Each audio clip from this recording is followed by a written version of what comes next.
ناظرین کرام السلام علیکم ورحمۃ اللہ وبرکاتہ. تہذیب ٹی وی پر آپ سبھی کا استقبال ہے. میں آپ کا میزبان عارف حسن اور آپ دیکھ رہے ہیں اپنا پسندیدہ پروگرام راز زندگی ڈاکٹر شفتہ یاسمین کے ساتھ. ڈاکٹر صاحبہ پروگرام میں بہت بہت خیر مقدم. شکریہ. السلام علیکم ورحمۃ اللہ وبرکاتہ.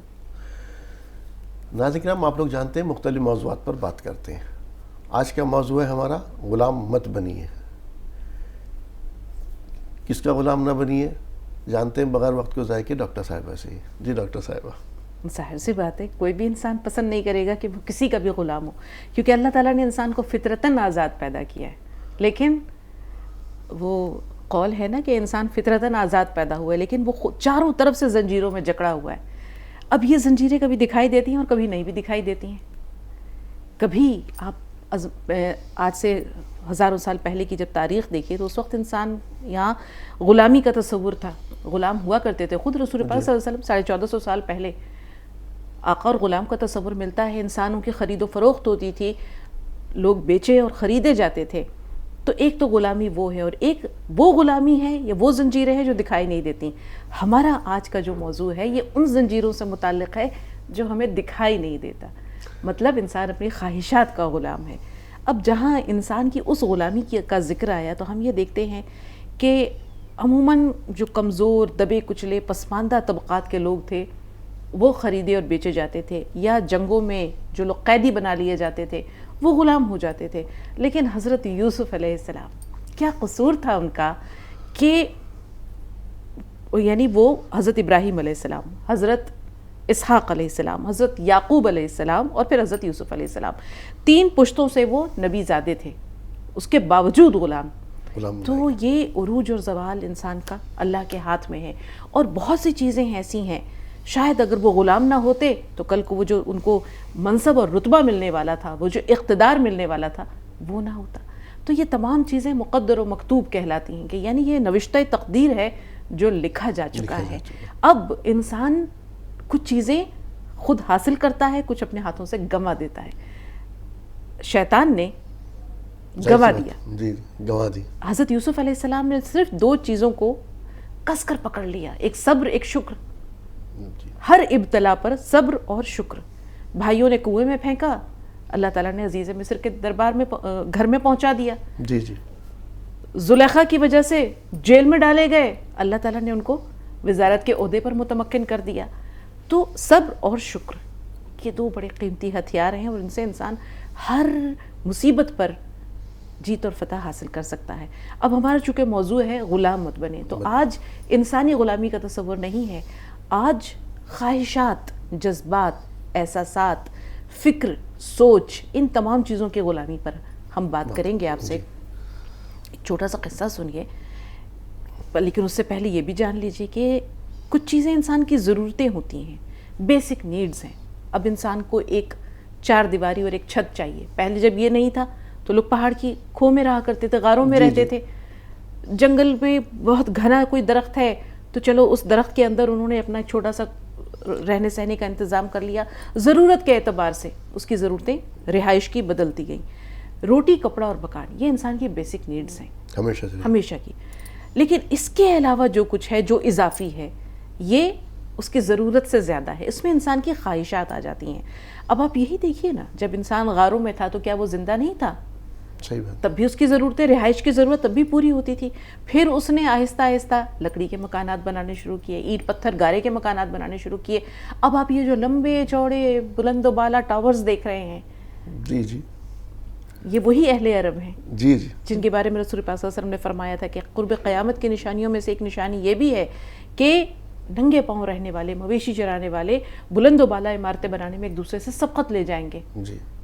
تو یہ جو ہے یہ خواہش ہے, یہ خواہشات ہے, یہ خواہش ہے, خواہشات میں آ رہا ہے. اور یہ جو تھی جو پہاڑ کی کھو میں رہنا یا کہیں بھی ایک سائبان, یہ اس کی ضرورت تھی.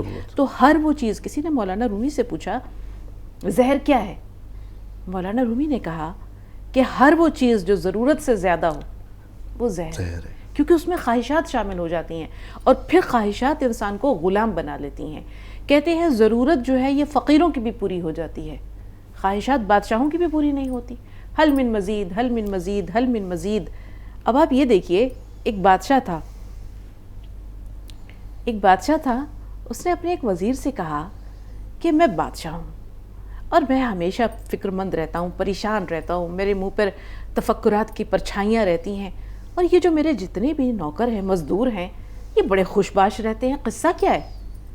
انہیں دیکھتا ہوں مسکراتے رہتے ہیں، ہنستے مسکراتے اپنے کام بھی جو ہے وہ انجام دے رہے ہیں، اور یہ فکر مند بھی نظر نہیں آتے۔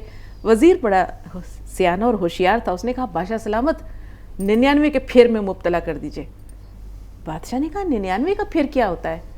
کہا کہ اچھا بتاتا ہوں نا آپ کو، ایک تھیلی لیجئے، اس میں 99 اشرفیاں ڈالیے، اور اس کے ساتھ ایک رقعہ بھی لکھ کر کے کسی اپنے ملازم کے، کسی اس کے نوکر کے گھر کے دروازے پر چھوڑ دیجئے یا اس کے گھر میں ڈال دیجئے۔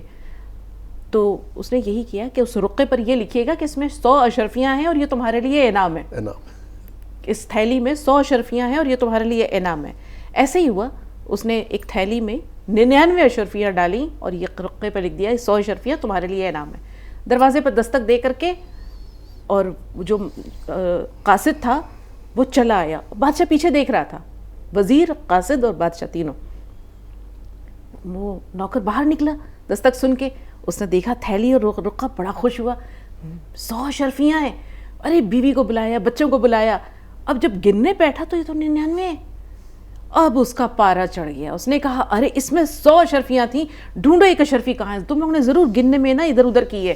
اب وہ پورے گھر میں ڈھونڈیا پر پڑ گئی، سب مل کے تلاش کر رہے ہیں، گھر کے اندر جب دیکھ لیا نہیں ملی، گھر کے باہر تلاش کیا، اسی افراتفری میں پوری رات گزر گئی، نہیں ملنی تھی، نہ تھی، ہوتی تو ملتی۔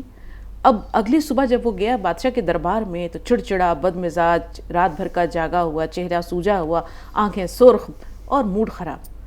تو وزیر نے کہا بادشاہ سلامت، آپ نے دیکھا 99 کا پھیر؟ یہی ہے 99 کا پھیر۔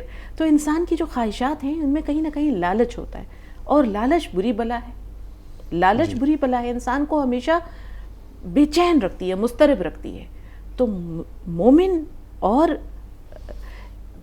عام انسانوں میں یہی فرق ہوتا ہے کہ مومن کے دل میں اللہ تعالیٰ نے قناعت اور سکون ڈالا ہوتا ہے، اور جو عام انسان ہے وہ حل من مزید کا طالب ہوتا ہے، اسے جتنا بھی مل جائے اسے محسوس ہوتا ہے کہ کم۔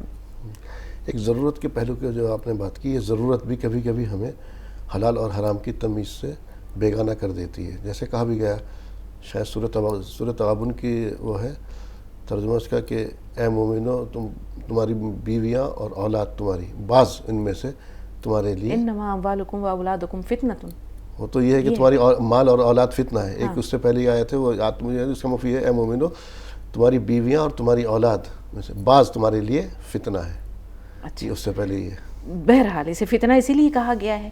اب آپ یہ دیکھیے کہ انسان کی خواہشات، کہتے ہیں انسان کو اگر سونے کی 2 وادیاں بھی دے دی جائیں تو وہ تیسری وادی طلب کرے گا، اور انسان کا جو کاسا ہے نا وہ کبھی بھرتا نہیں ہے۔ یہ جی، ارے بڑا خوبصورت واقعہ ہے۔ جی، ایک فقیر آیا ایک بادشاہ کے پاس اور کہا بادشاہ سلامت، یہ جو میرا کاسا ہے نا اس کو بھر دیجئے۔ تو بادشاہ نے کہا یہ کون سا مشکل کام ہے، میں تمہارے پیالے کو بھر سکتا ہوں، میں بادشاہ ہوں، میرے خزانے بھرے پڑے ہیں، میرے پاس کس چیز کی کمی ہے۔ اس نے کہا بادشاہ سلامت بھر نہیں پائیں گے آپ۔ اس نے کہا کہ تم مجھے چیلنج کر رہے ہو؟ اس نے کہا میرا دعویٰ ہے کہ آپ میرے اس کاسے کو بھر نہیں پائیں گے۔ بادشاہ نے اس کو انا کا مسئلہ بنا لیا، اور اس کے بعد اس نے حکم دیا کہ بھائی جتنا خزانہ ہے، مال و دولت ہے، جواہرات ہے، اس میں سے لاؤ اور اس کے پیالے کو بھرو۔ اس کے پیالے میں ڈالا جاتا، وہ پیالے سے غائب ہو جاتا، پھر اور ڈالا جاتا، اس کے پیالے سے غائب ہو جاتا۔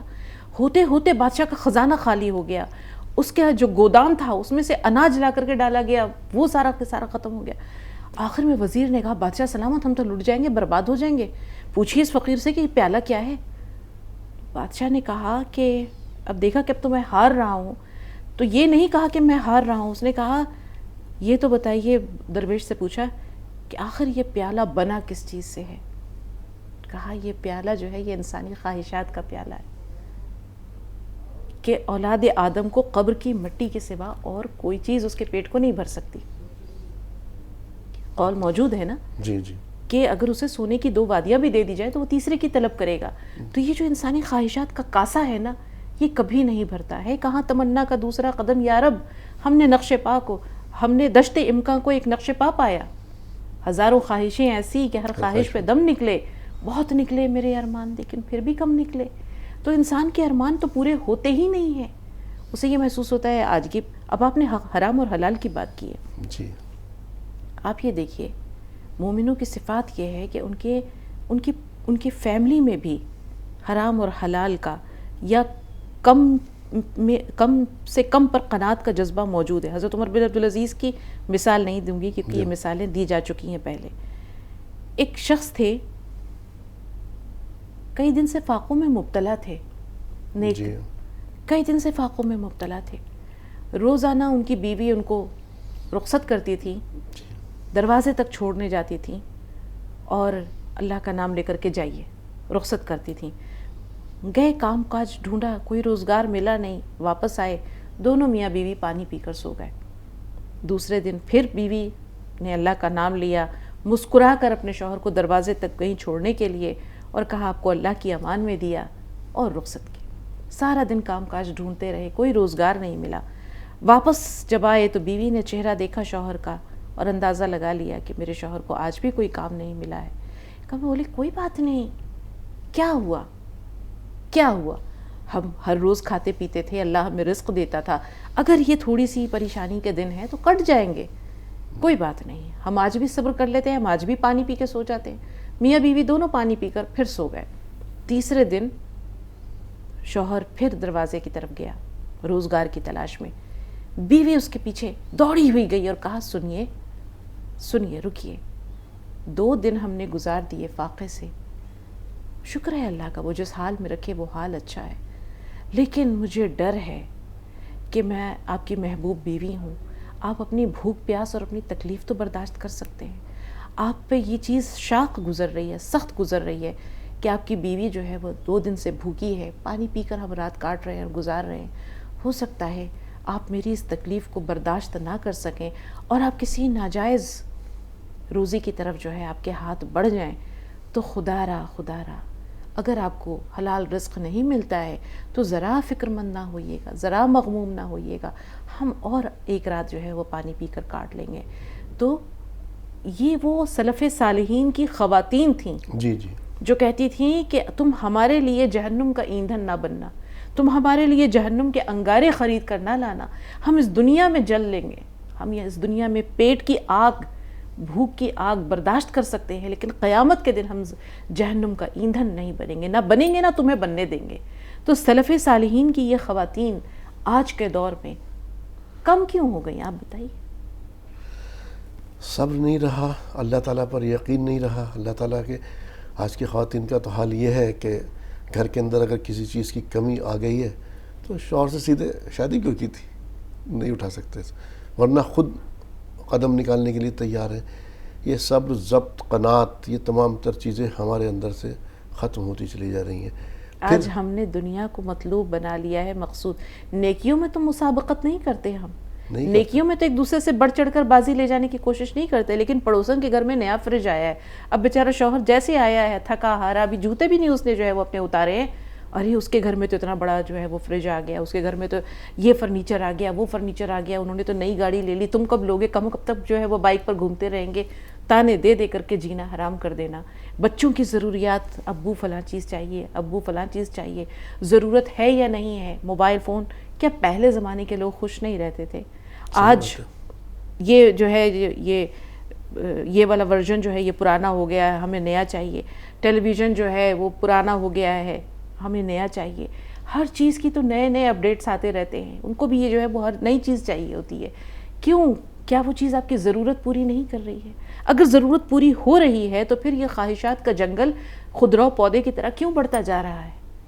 یہ حرام اور حلال کی تمیز کو مٹانے میں بہت بڑا ہاتھ ہمارے سماج اور ہمارے معاشرے کی خواتین کا بھی ہے کہ شوہر کوشش کرتا ہے کہ حلال طریقے سے اپنے اور اپنے بچوں کا پیٹ پال سکے، بھر سکے، لیکن پڑوسن کے پاس یہ نیا جوڑا آ گیا، اس نے سونے کی نئی چیزیں بنا لی ہیں، وہ نیا سیٹ لے آیا ہے، اس کے پاس تو یہ ہے، میرے پاس تو یہ نہیں ہے. ایک طرف شکوہ، ناشکر گزاری، دوسری طرف مسابقت اور رب کے غضب کو دعوت دینا. صحیح بات ہے. اچھا، ایک تو آپ نے بتایا ابھی جو آپ نے بات کر رہی تھی یار، کہ ایک تو انسان کی اپنی خواہشات کا اظہار کرنا یا ہے اس کے اندر گزارا کرنا، ایک وقت میں جسے کہتے ہیں نا کہ فکر اور فاقہ جو ہے انسان کو کفر کی حد تک بھی لے جاتا ہے. وہ وقت جب انسان پر پڑتا ہے، مرد بھی اپنے آپ کو سوچتا ہے، گھر میں بیوی بچے اگر اس حال میں ہے، اس وقت اپنے آپ کو صبر سے کام لینا یا اللہ تعالیٰ پر یقین رکھنا، اللہ کی ذات پر ملنا تو وہی ہے جو تقدیر کے اندر لکھا ہوا ہے. کہتے ہیں روزی تو آپ کو تلاش کرتے ہوئے خود آپ تک پہنچتی ہے، راستہ آپ کو چننا ہے. اس وقت جو بھٹک جاتے ہیں ہم، تو اس وقت ہمیں کیا کرنا ہوگا اس کے لیے؟ لازم ہے دل کے پاس رہے پاسبان عقل. عقل کو پاسبان اس لیے کہا گیا ہے. دل کو جو ہے وہ فوقیت ہے، کیونکہ دل جو ہے اس میں اللہ تعالیٰ کا مرکز اور محور ہے، لیکن عقل جو ہے یہ لگام ہے. عقل لگام ہے. آپ یہ دیکھیں دنیا میں سب سے پہلی طلاق کیوں ہوئی؟ وہاں یہی تھا نا، ناشکری کا جذبہ تھا. ناشکری کا جذبہ تھا. حضرت اسماعیل علیہ السلام کی جو پہلی بیوی تھی انہوں نے ناشکری کی، اللہ سے ناشکری کی، شوہر کی ناشکری کی. ایک اجنبی شخص کے سامنے جو ہے وہ انہوں نے اپنے گھر کے سارے حالات منکشف کر دیے. حضرت ابراہیم علیہ السلام نے یہ نہیں بتایا تھا کہ میں تمہارے شوہر کا باپ ہوں. جی ایک اجنبی مہمان کے روپ میں آئے تھے. اور وہی دوسری بیوی جو تھی وہ شکر گزار تھیں. تو لئن صبرتم لازیدنکم لئن شکرتم لازیدنکم وئن کفرتم فإن عذابی لشدید. اگر میری ناشکری کرو گے تو پھر میرا عذاب بھی شدید ہے. تو شکر گزاری ہمیشہ بڑھاتی ہے، ہمیشہ بڑھاتی ہے، چاہے وہ عزت ہے، توقیر ہے، رزق ہے، مقام ہے، مرتبہ ہے، رتبہ ہے، جاہ و جلال ہے.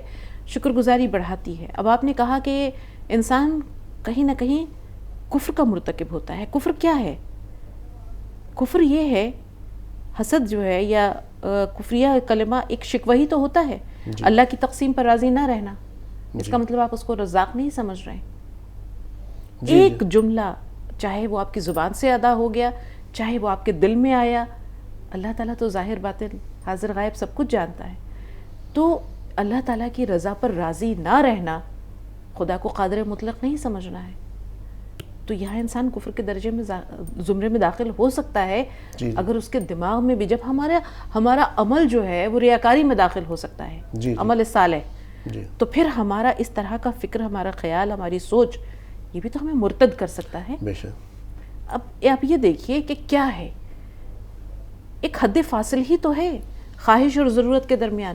ایک بادشاہ جو ہے وہ اپنے لاؤ لشکر کے ساتھ دریا کے کنارے نکلا. اب ہٹو بچو کا جو ہے وہ ایک پروٹوکول ہے بادشاہ کا.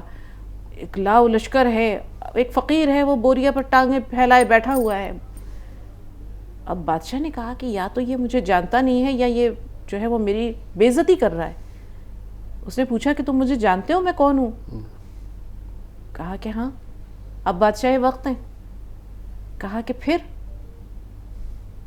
تم یہاں کیا بیٹھے ہوئے کیا کر رہے ہو؟ بولا بیٹھا ہوں، عرض جو ہے زمین جو ہے یہ اللہ کی ہے اور میں آپ کے لیے راستہ کیوں چھوڑوں؟ تو اس نے کہا بادشاہ نے کہ کیسی گزر رہی ہے؟ تو اس نے کہا کہ کچھ آپ جیسی گزر رہی ہے، کچھ آپ سے اچھی گزر رہی ہے. اب بادشاہ تو جو بھنا گیا. بادشاہ بولا یہ کیا تم نے کہا، مجھے تمہاری بات سمجھ نہیں آئی کہ کچھ آپ جیسی گزر رہی ہے اور کچھ آپ سے بہتر گزر رہی ہے. بولا بادشاہ سلامت، سیدھی بات ہے، نیند آپ کو بھی آتی ہے، نیند مجھے بھی آتی ہے. آپ سوتے ہیں پھولوں کی سیج پر، میں سوتا ہوں اس بوریے پر. تو نیند تو دونوں کو آئی، کیفیت نیند کی ایک ہے. نیند آپ کی بھی پوری ہو رہی ہے، ضرورت آپ کی بھی پوری ہو رہی ہے، ضرورت میری بھی پوری ہو رہی ہے. تو یہ وہ زندگی ہے جو آپ جیسی گزر رہی ہے. اب وہ جو آپ سے بہتر گزر رہی ہے اس کے بارے میں بھی سن لیجیے. آپ اپنے اس پھولوں کی سیج پر آرام سے غفلت کی نیند سوتے رہتے ہیں، خواب خرگوش میں آپ جو ہے وہ مصروف رہتے ہیں. اور میں اپنے اس بوریے پر صبح کاذب کے وقت جب پوری دنیا سو رہی ہوتی ہے بیدار ہوتا ہوں اور اپنے رب کو پکارتا ہوں، اپنے رب کی عبادت کرتا ہوں. تو یہ وہ ضرورت ہے یا یہ وہ نیند کی کیفیت ہے یا میری زندگی کا یہ وہ مقام ہے جو آپ سے بہتر گزر رہا ہے. تو ضرورت تو فقیروں کی بھی پوری ہو جاتی ہے اور خواہشات جو ہیں وہ بادشاہوں کی بھی پوری نہیں ہوتی، اس کو بھی غلام بنا لیتی ہے. اسی لیے کہا گیا ہے کہ اپنی خواہشات کے غلام نہیں بنے، کیونکہ غلام ضرورتیں جو ہیں وہ بادشاہوں کی بھی پوری نہیں ہوتی. اب یہ غلامی اور بھی ہے. یہ غلامی جو ہے یہ ہماری زبان کی. کہتے ہیں کہ ترکش سے نکلا ہوا تیر، زبان سے نکلا ہوا بول کبھی واپس نہیں آتا. اسی لیے کہتے ہیں کہ جب تک آپ کے بول آپ کے اندر ہیں وہ آپ کے غلام ہیں، اور جب یہ ہماری زبان سے ادا ہو جاتے ہیں تو پھر ہم ان کے غلام ہو جاتے ہیں.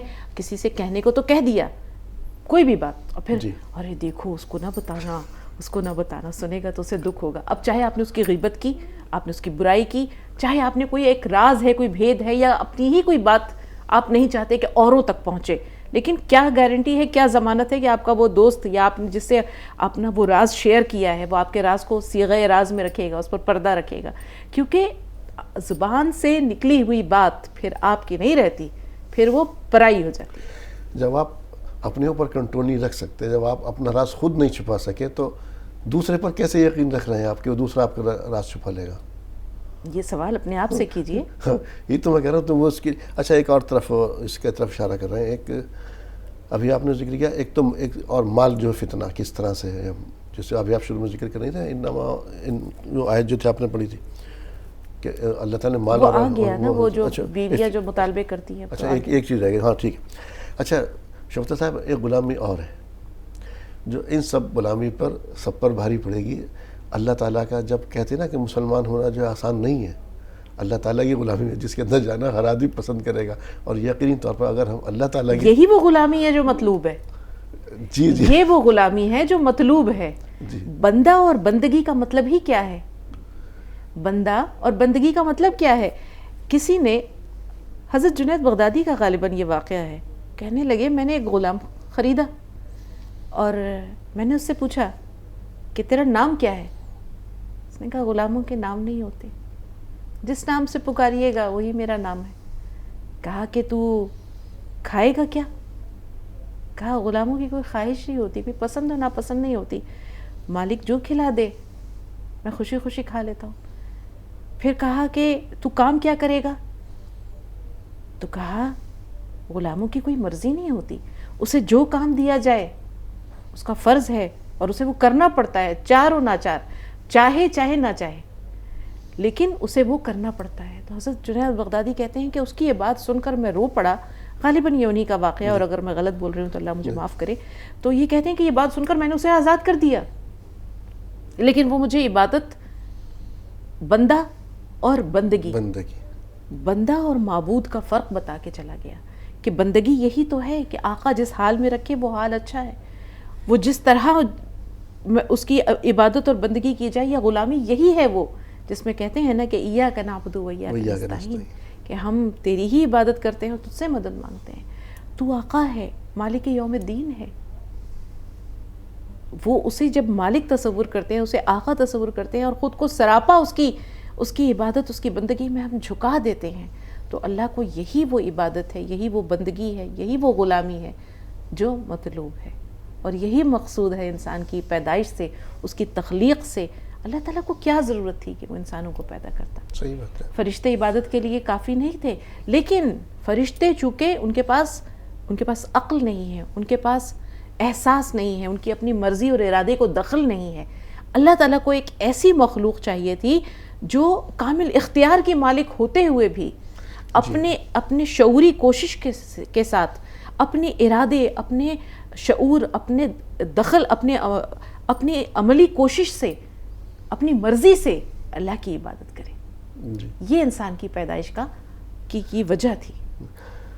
یقینی طور پر کلمہ پڑھ لیا, اللہ تعالیٰ کی غلامی میں اپنے آپ کو دے دیا, لیکن ہم اس وقت موجودہ دور میں اس غلامی سے تو آزاد اپنا آپ کو سمجھتے ہیں, اور دنیا کی تمام تر جتنی بھی خواہشات یا کچھ بھی سمجھ لیجئے, ہر چیز کے غلام نظر آتے. وجہ ہے کیوں؟ کشتی دیکھی ہے آپ نے, کشتی میں سوراخ ہو جائے تو پھر کشتی پانی پر نہیں رہتی ہے, کشتی پانی میں چلی جاتی ہے. آج ہم پانی میں ہیں, اس کی وجہ یہی ہے کہ ہم نے اپنی کشتی میں بہت سارے سوراخ کر رکھے ہیں. کس سوراخ کو بھریں گے اور کس کو نہیں بھریں گے؟ جب طرح طرح کی خواہشات نے دنیا میں ہوں, دنیا کا طلبگار نہیں ہوں, بازار سے گزرا ہوں, خریدار نہیں ہوں, تو ابھی بھی اللہ کے بہت سے ایسے نیک بندے ہیں جو اس دنیا میں یوں رہتے ہیں کہ جیسے وہ اجنبی ہیں یا عابر سبیل ہیں, جیسے وہ غریب ہیں, اجنبی ہیں, یا وہ مسافر ہیں. سامان 100 برس کا ہے پل کی خبر نہیں. تو انسان اتنا سامان اکٹھا کر لیتا ہے, اور جب چھوڑ کر جاتا ہے تو پھر افسوس کے سوا اس کے پاس کوئی چارہ کار نہیں ہوتا۔ ایک مرتبہ ہارون رشید نے بہلول کو بلایا دربار میں اور کہا کہ یہ چھڑی لو اور یہ اس کو دینا جو دنیا کا سب سے بے وقوف ترین انسان ہوگا، یہ چھڑی اس کو دینا جو دنیا کا سب سے بے وقوف انسان ہوگا، یعنی بے وقوف ترین انسان ہوگا۔ بہلول نے سنبھال کے رکھ لی وہ چھڑی۔ ہارون رشید کا مرض الموت میں مبتلا ہوا اور چل چلاؤ کا وقت آیا کہ اب جا رہا ہے دنیا میں رہنے کے اب آثار نہیں، اب زندگی کی کوئی رمق یا امید باقی نہیں ہے، کچھ ہی دنوں کا مہمان ہے۔ پہنچا ہارون کے پاس، کہا بادشاہ سلامت، سنا طبیعت خراب ہے، کیا ہوا؟ تو کہا ہاں بہلول، ایک بڑا لمبا سفر درپیش ہے۔ کیسا سفر؟ وہ سفر جس سے کہ کوئی لوٹ کر نہیں آتا۔ تو آپ یہ تو بتائیے کہ سفر جب آپ دنیاوی سفر کیا کرتے تھے تو آپ ہفتوں پہلے سے جو ہے وہ شاہی مطبخ جو ہے وہ سامنے پہلے چلا جاتا تھا، خدم و حشم جاتے تھے، خیمے جاتے تھے، اور آپ کے وہاں پہنچنے سے پہلے ایک پورا ایک شہر تمام سہولیات کے ساتھ وہاں موجود ہوتا تھا، ضرورت کے تمام چیزوں کے ساتھ ایک مسکن چھوٹا سا تھا جو وہاں موجود ہوتا تھا، اور پھر آپ کوچ کرتے تھے۔ تو آپ یہ تو بتائیے کہ آپ نے اپنی اس سفر کے لیے کیا کیا ہے؟ بہلول کی تیاری تو کچھ نہیں کی ہے، بس کیا بتاؤں، خالی ہاتھ جا رہا ہوں۔ تو پھر بہلول نے وہ چھڑی اٹھائی اور کہا لیجئے بادشاہ سلامت، یہ چھڑی آپ کے ہاتھ۔ مجھے نہیں لگتا کہ آپ سے بڑھ کر بے وقوف انسان کوئی دنیا میں ہوگا، جو دنیا میں جب بادشاہ تھا اور دنیاوی سفر کے لیے اتنی تیاریاں کیا کرتا تھا مہینوں پہلے، کوچ سے پہلے، تو آخرت کے کوچ سے پہلے آپ نے کوئی تیاری نہیں کی۔ صحیح بات ہے۔ یہی بات ہے جو انسان کو ایک دانا و بینا شخص بناتی ہے، اور ایک انسان جو کہ آپ دنیا سے رخصت ہوتے ہوئے کفی افسوس ملتا ہے، خواہ وہ بادشاہی کیوں نہ۔ ناظرین، آج ہم نے بات کی غلام مت بنیے، ہمیں اللہ تعالیٰ کی غلامی سے ہم آزاد اپنے آپ کو سمجھتے ہیں، اور تمام تر چیزیں خواہشات کے ہم غلام اپنے بن جاتے ہیں، ہم حلال اور حرام کو بھول جاتے ہیں۔